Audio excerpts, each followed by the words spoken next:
Bangladesh টি-20 cup খেলছেন না।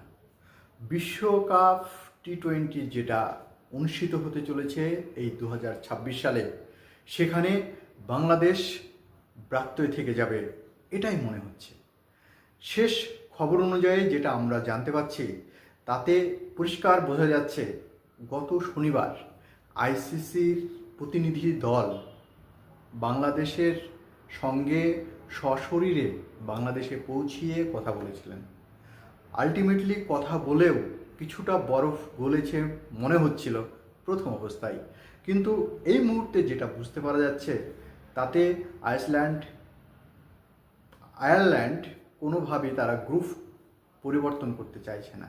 অর্থাৎ আয়ারল্যান্ডের ম্যাক্সিমাম ম্যাচ শ্রীলঙ্কাতে অনুষ্ঠিত হবে। সেক্ষেত্রে যদি বাংলাদেশ আয়ারল্যান্ডের সঙ্গে সমঝোতা করতে পারতো, অর্থাৎ গ্রুপ চেঞ্জিংয়ের যে বিষয়টা উঠে আসছিল সেটা যদি হতো, হয়তোবা বাংলাদেশ টি-20 বিশ্বকাপ খেলতে পারত। আয়ারল্যান্ড সোজাসুজিভাবে বলে দিয়েছে, আমরা গ্রুপ পরিবর্তন করতে আগ্রহী নই। স্বাভাবিকভাবেই যেহেতু তারা গ্রুপ পরিবর্তন করতে পারবে না, সেক্ষেত্রে আইসিসিকে বিকল্প কোনো দেশ, বিকল্প কোনো টিম নিয়ে এসে বাংলাদেশের শূন্যস্থান পূরণ করার দিকেই এগিয়ে যাবে বলে মনে হচ্ছে।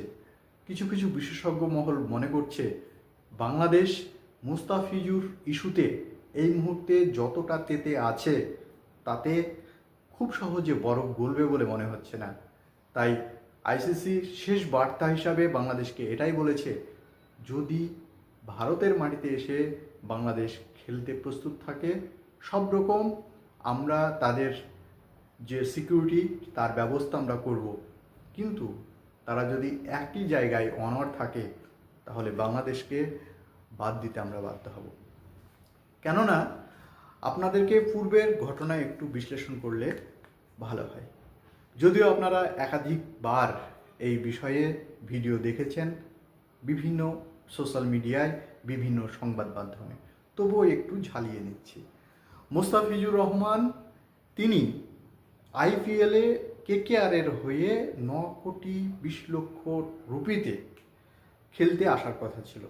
সেখানে উগ্র হিন্দুত্ববাদী কিছু সংগঠন, কিছু নেতা, কিছু বিজেপির নেতাও সরাসরি মুস্তাফিজুরকে কেকেআরে খেলতে নিষেধ করে এবং বলে তিনি যদি খেলতে আসেন তাহলে আমরা বুঝে নেব, দেখে নেব। শেষ পর্যন্ত মুস্তাফিজুরকে কেকেআর টিম থেকে বাদ দেওয়া হয়।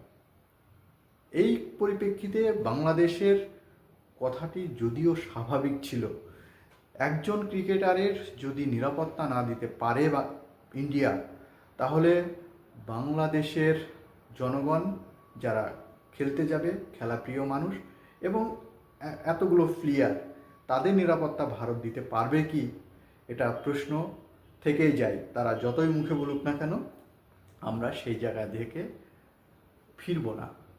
তাই শেষমেশ বলাই যায় বাংলাদেশ এই মুহূর্তে তাদের একই স্ট্যান্ড পয়েন্ট যদি ধরে রাখতে চায়, তাহলে টি-20 বিশ্বকাপ থেকে বাংলাদেশ গাছে নাই উঠতেই এক কাঁধ, যে একটা কথা আছে না, সেটাই হতে চলেছে। তবে উগ্র হিন্দুত্ববাদীরা সুর নরম করলেও ভিতর ভিতর তাদের মনের ভিতরে ক্ষোভ যে এখনও থেকেই গেছে, এটা বিশ্ব মঞ্চ শুনলেও বুঝতে চাইছে না। তবে ভারতের আপামর জনসাধারণ মুস্তাফিজুর ইস্যুতে বারবার প্রতিক্রিয়া দিয়েছে, তারা দুঃখ প্রকাশ করেছে। ভারত একটি গণতান্ত্রিক সার্বভৌমত্ব সেকুলার একটা দেশ, তাই উগ্র করসেবক বা বাজরাং, আরএসএস এদের কথাতে আমল না দেওয়ার কথাই বারবার বলেছে। তবে বাংলাদেশ একই স্ট্যান্ড বাই যদি বহন করতে চায়, তাহলে বাংলাদেশের টি-20 বিশ্বকাপ থেকে ছিটকে পড়া ছাড়া দ্বিতীয় কোনো আর রাস্তা খোলা থাকছে না। তবে বাংলাদেশের আসিফ নজরুল বা পরিচালন মণ্ডলী যিনি দায়িত্বে আছেন, শিল্পী আসিফ, তাদের কথা অনুযায়ী তারা স্ট্যান্ড পয়েন্ট ধরে রাখতে চায়। ফেব্রুয়ারিতে নির্বাচন, বাংলাদেশের সঙ্গে ভারতের সম্পর্ক যদি খারাপ থেকেই যায়, তাহলে দুই দেশের আন্তর্জাতিক কূটনৈতিক জায়গা থেকে আগামী দিনে বাংলাদেশ কতটা চাপে থাকবে বা ভারত কতটা চাপে থাকবে সেটা সময়ই শেষ কথা বলবে। অবশ্যই যারা বাংলাদেশ থেকে আমার ভিডিওটি দেখছেন, নিশ্চয়ই আপনারা ভারত কতটা চাপা থাকবে কমেন্ট করে জানাবেন, এবং ভারত থেকে যারা দেখছেন তারাও বলবেন যে বাংলাদেশ কি করতে পারে এই ভারতের বিপক্ষে। এই ধরনের কথাবার্তা ছড়িয়ে অবশ্যই জানাতে ভুলবেন না। ভালো থাকবেন, সুস্থ থাকবেন। মোস্তাফির ইস্যু শেষ পর্যন্ত দেশের রাজনৈতিক ইস্যু, এবং ক্রিকেটের 22 গজ আজকে রাজনীতিতে রান করতে করতে কে কত রানে আউট হচ্ছে, নাকি বাংলাদেশকে 0 রানেই ভারত বোল্ড আউট করে দিয়ে টি-20 বিশ্বকাপ থেকে ছিটকে দেবে, এটাই দেখার বিষয়। ভালো থাকবেন, সুস্থ থাকবেন। চোখ রাখুন থটস অফ সানাউল্লাহর সঙ্গে।